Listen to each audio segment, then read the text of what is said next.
Chapter 36. Tyrion. Varys stood over the brazier, warming his soft hands. "It would appear Renly was murdered most fearfully in the very midst of his army. His throat was opened from ear to ear by a blade that passed through steel and bone as if they were soft cheese." "Murdered by whose hand?" Cersei demanded. "Have you ever considered that too many answers are just the same as no answer at all? My informers are not always as highly placed as we might like, and when a king dies, fancies sprout like mushrooms in the dark. A groom says that Renly was slain by a knight of his own Rainbow Guard. A washerwoman claims Stannis stole through the heart of his brother's army with his magic sword. Several men-at-arms believe a woman did the fell deed, but cannot agree on which woman. A maid that Renly had spurned claims one. A camp follower brought in to serve his pleasure on the eve of battle says a second. The third ventures that it might have been the Lady Catelyn Stark." The queen was not pleased. "Must you waste our time with every rumor the fools care to tell?" "You pay me well for these rumors, my gracious queen." "We pay you for the truth, Lord Varys. Remember that, or this council may grow smaller still." Varys tittered nervously. "You and your noble brother will leave his grace with no counsel at all if you continue." "I dare say the realm could survive a few less counsellors," said Littlefinger with a smile. "Dear, dear Peter," said Varys, "are you not concerned that yours might be the next name on the Hands little list?" "Before you, Varys? I should never dream of it." "Mayhap we will be brothers on the wall together, you and I." Varys giggled again. "Sooner than you'd like, if the next words out of your mouth are not something useful, eunuch." From the look of her eyes, Cersei was prepared to castrate Varys all over again. "Might this be some ruse?" asked Littlefinger. "If so, it is a ruse of surpassing cleverness," said Varys. "It has certainly hoodwinked me." Tyrion had heard enough. "Joff will be so disappointed," he said. "He was saving such a nice spike for Renly's head. But whoever did the deed, we must assume Stannis was behind it. The gain is clearly his." He did not like this news. He had counted on the brothers Baratheon decimating each other in bloody battle. He could feel his elbow throbbing where the Morning Star had laid it open. It did that sometimes in the damp. He squeezed it uselessly in his hand and asked, "What of Renly's host?" "The greater part of his foot remains at Bitterbridge." Varys abandoned the brazier to take his seat at the table. "Most of the lords who rode with Lord Renly to Storm's End have gone over banner and blade to Stannis, with all their chivalry." "Led by the Florence, I'd wager," said Littlefinger. Varys gave him a simpering smile. "And you would win, my lord. Lord Alliser was indeed the first to bend the knee. Many others followed." "Many," Tyrion said pointedly. "But not all?" "Not all," agreed the eunuch. "Not Loras Tyrell, nor Randall Tarley, nor Mathis Rowan, and Storm's End itself has not yielded. Sir Courtenay Penrose holds the castle in Renly's name, and will not believe his liege is dead. He demands to see the mortal remains before he opens his gates, but it seems that Renly's corpse has unaccountably vanished. Carried away, most likely. A fifth of Renly's knights departed with Sir Loras rather than bend the knee to Stannis. It's said the Knight of Flowers went mad when he saw his king's body, and slew 3 of Renly's guards in his wrath, among them Aemon Quee and Robar Royce." "A pity he stopped at 3, thought Tyrion. "Sir Loras is likely making for Bitterbridge," Varys went on. "His sister is there, Renly's queen, as well as a great many soldiers who suddenly find themselves kingless. Which side will they take now? A ticklish question. Many serve the lords who remained at Storm's End, and those lords now belong to Stannis." Tyrion leaned forward. "There is a chance here, it seems to me. Win Loras Tyrell to our cause, and Lord Mace Tyrell and his bannermen might join us as well. They may have sworn their swords to Stannis for the moment, yet they cannot love the man, or they would have been his from the start. Is their love for us any greater? Asked Cersei. Scarcely, said Tyrion. They loved Renly, clearly, but Renly is slain. Perhaps we can give them good and sufficient reasons to prefer Joffrey to Stannis, if we move quickly. And what sort of reasons do you mean to give them? Gold reasons, Littlefinger suggested at once. Varys made a tisking sound. Sweet Peter, surely you do not mean to suggest that these puissant lords and noble knights could be bought like so many chickens in the market? Have you been to our markets of late, Lord Varys? Asked Littlefinger. You'd find it easier to buy a lord than a chicken, I dare say. Of course, lords cluck prouder than chickens, and take it ill if you offer them coyed like a tradesman. But they are seldom averse to taking gifts, honors, lands, castles. Bribes might sway some of the lesser lords, Tyrion said, but never Highgarden. True, Littlefinger admitted. The Knight of Flowers is the key here. Mace Tyrell has 2 older sons, but Loras has always been his favorite. Win him, and Highgarden will be yours. Yes, Tyrion thought. It seems to me we should take a lesson from the late Lord Renly. We can win the Tyrell alliance as he did, with a marriage. Varys understood the quickest. You think to wed King Joffrey to Margaery Tyrell? I do. Renly's young queen was no more than 16, he seemed to recall. Older than Joffrey, but a few years were nothing. It was so neat and sweet he could taste it. Joffrey is betrothed to Sansa Stark, Cersei objected. Marriage contracts can be broken. What advantage is there in wedding the king to the daughter of a dead traitor? Littlefinger spoke up. You might point out to his grace that the Tyrells are much wealthier than the Starks, and that Margaery is said to be lovely, and bettable besides. Yes, said Tyrion. Joff ought to like that well enough. My son is too young to care about such things. You think so? Asked Tyrion. He's 13, Cersei, the same age at which I married. You shamed us all with that sorry episode. Joffrey is made of finer stuff. So fine that he had Sir Boros rip off Sansa's gown. He was angry with the girl. He was angry with that cook's boy who spilled the soup last night as well, but he didn't strip him naked. This was not a matter of some spilled soup. No, he thought, it was a matter of some pretty tits. After that business in the yard, Tyrion had spoken with Varys about how they might arrange for Joffrey to visit Chadia's. A taste of honey might sweeten the boy, he hoped. He might even be grateful, gods forbid, and Tyrion could do with a shade more gratitude from his sovereign. It would need to be done secretly, of course. The tricky bit would be parting him from the hound. The dog is never far from his master's heels, he'd observed to Varys, but all men sleep, and some gamble and whore and visit wine sinks as well. The hound does all of these things, if that is your question. No, said Tyrion. My question is when. Varys had laid a finger on his cheek, smiling enigmatically. My lord, a suspicious man might think you wished to find a time when Sandor Clegane was not protecting King Joffrey, the better to do the boy some harm.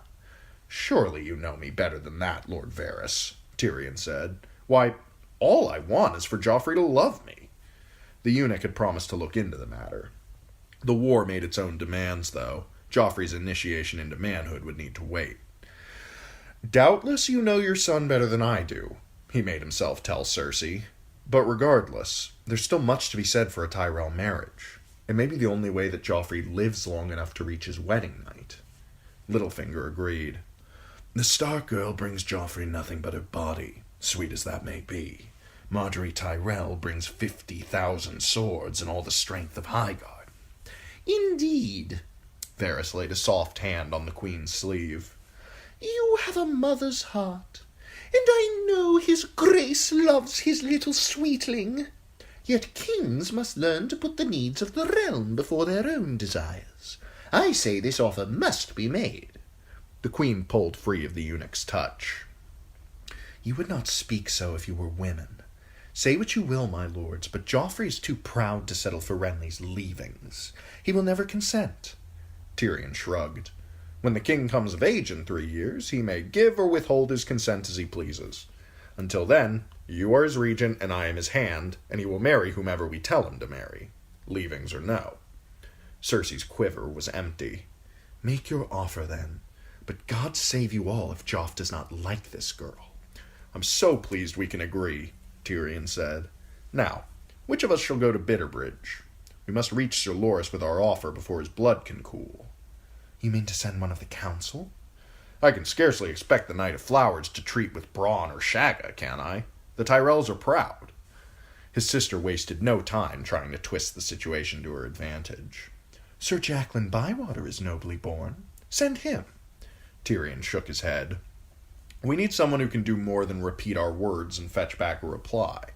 Our envoy must speak for king and council and settle the matter quickly." "The hand speaks with the king's voice." Candlelight gleamed green as wildfire in Cersei's eyes.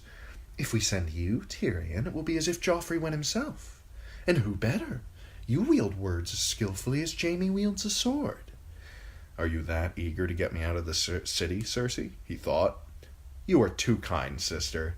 But it seems to me that a boy's mother is better fitted to arrange his marriage than any uncle. And you have a gift for winning friends that I could never hope to match." Her eyes narrowed. "Joff needs me at his side." "Your Grace, my Lord Hand," said Littlefinger, "the king needs both of you here. Let me go in your stead." "You? What gain does he see in this?" Tyrion wondered. "I am of the king's council, yet not the king's blood, so I would make a poor hostage. I knew Sir Loras passing well when he was here at court, and gave him no cause to mislike me. Mace Tyrell bears me no enmity that I know of, and I flatter myself that I am not unskilled in negotiation." "He has us." Tyrion did not trust Peter Baelish, nor did he want the man out of his sight. Yet what other choice was left him? It must be Littlefinger or Tyrion himself, and he knew full well that if he left King's Landing for any length of time, all that he had managed to accomplish would be undone. "There is fighting between here and Bitterbridge," he said cautiously, "and you can be past certain that Lord Stannis will be dispatching his own shepherds to gather up his brother's wayward lambs." "I've never been frightened of shepherds. It's the sheep who trouble me. Still, I suppose an escort might be in order." "I can spare 100 gold cloaks," Tyrion said. 500. 300. And 40 more. 20 knights with as many squires. If I arrive without a knightly tale, the Tyrells will think me of small account." That was true enough. "Agreed." "I'll include Horror and Slobber in my party, and send them on to their Lord Father afterward. A gesture of goodwill.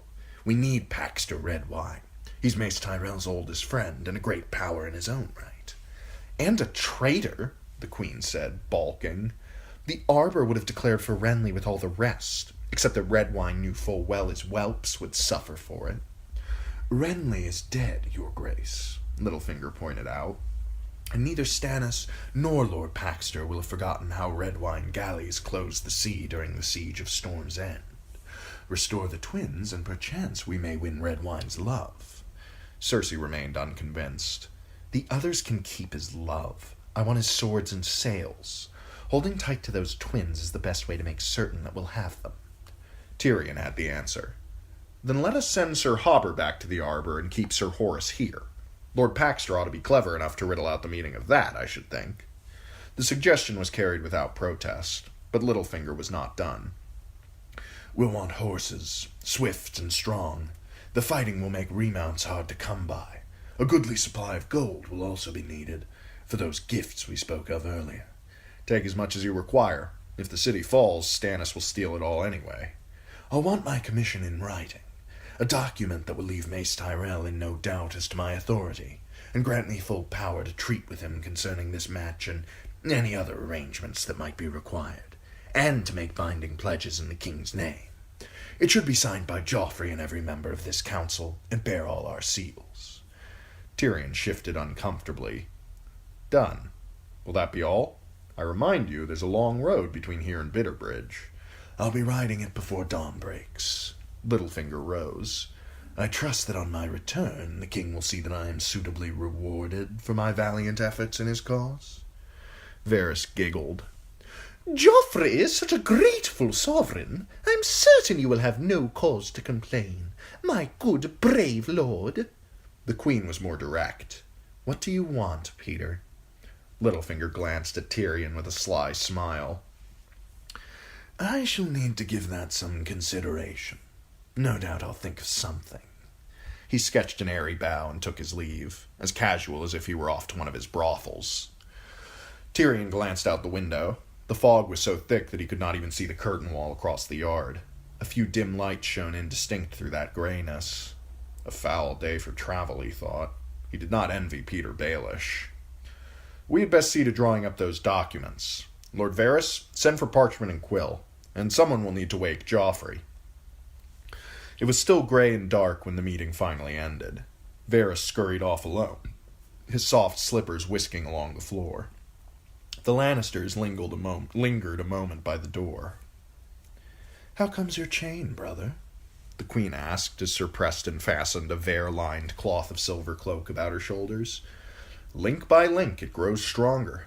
We should thank the gods that Sir Courtenay Penrose is as stubborn as he is. Stannis will never march north with Storm's End untaken in his rear.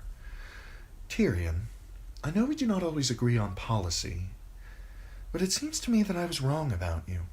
You're not so big a fool as I imagined. In truth, I realize now that you've been a great help. For that I thank you. You must forgive me if I have spoken to you harshly in the past. Must I? He gave her a shrug, a smile. Sweet sister, you've said nothing that requires forgiveness. Today, you mean? They both laughed, and Cersei leaned over and planted a soft kiss on his brow. Too astonished for words, Tyrion could only watch her stride off down the hall, Sir Preston at her side. Have I lost my wits, or did my sister just kiss me? He asked Bronn when she was gone. Was it so sweet? It was unanticipated. Cersei had been behaving queerly of late. Tyrion found it unsettling. I'm trying to recall the last time she kissed me. I could not have been more than 6 or 7. Jaime had dared her to do it. The woman's finally taken note of your charms. No, Tyrion said. No, the woman is hatching something. Best find out what, Bronn. You know I hate surprises.